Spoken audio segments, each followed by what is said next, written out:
Pandian store சீரியலில் அடுத்த வரை எபிசோடில் கோமதி இருந்துட்டு அடுத்த ட்ராமாவை நீங்கள் ஆரம்பிச்சிட்டிங்களா மீனா? இவ சொல்கிறதெல்லாம் நீயே நம்பிக்கிட்டு என்னையும் இங்கே பஞ்சாயத்து பண்ணுறதுக்காக கூட்டிகிட்டு வந்திருக்கல்ல.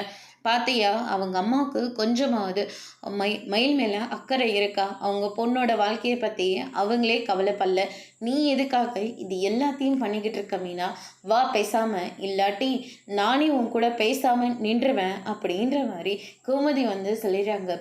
அதுக்கு அடுத்ததாக தங்குமயில் இருந்துட்டு, அம்மா நீ கொஞ்ச நேரம் அமைதியாக இருக்கா? பொண்ணை பெத்துட்டியே, கொஞ்சமாவது உன் உடம்புல பயன்னு ஒன்று இருக்கா? இவ்வளோ அடுக்கடுக்கா பொய் சொன்னீங்க. கேட்டாக்க உங்கள் அப்பா ஒழுங்காக இருந்திருந்தா நான் எதுக்காக இவ்வளோ பொய் சொல்கிறேன்னு சொல்லி அடிக்கடிக்கு சொல்லிகிட்டே இருப்பியே. நீ ஒழுங்காக இருந்திருந்தா என் அப்பா இப்படி இருந்திருக்கிற மாட்டாங்க. நீங்கள் 2 பேரும் சரியாக இருந்திருந்தா இந்நேரம் என் வாழ்க்கையும் நல்லா இருந்திருக்கும். ஆனால் என் வாழ்க்கையும் நீ நல்லாவே பண்ணி கொடுக்கல. பிரச்சனையை, சின்ன பிரச்சனையை ஊதி ஊதி பெருசாக்குனதே நீ மட்டும்தான்.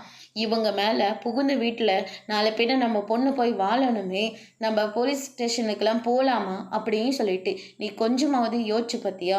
உனக்கு என்ன தோணுதோ அந்த சண்டையை ஊதி ஊதி பெருசாக்கிடணும். பொண்ணோட வாழ்க்கை என்ன, யாரோட வாழ்க்கை நாசமாக போனால் உனக்கு என்ன கவலை?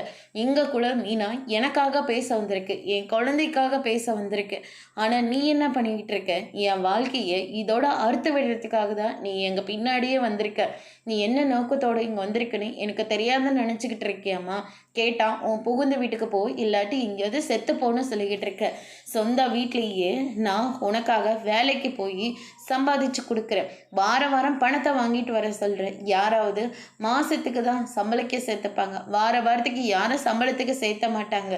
இதுதான் என் தலையெழுத்துன்னு அந்த வீட்டில் இருந்தால் அங்கேயே என்னை நிம்மதியை விடாமல் என்னை விரட்டிக்கிட்டே இருக்க. நான் என்னதாம்மா பண்ணட்டும்? நீ பேசாமல் எங்கள் எல்லாருக்கும் ஏதாவது கொடுத்து மேலே அனுப்பி விட்டுருமா அப்படின்ற மாதிரி சொல்லிடுறாங்க.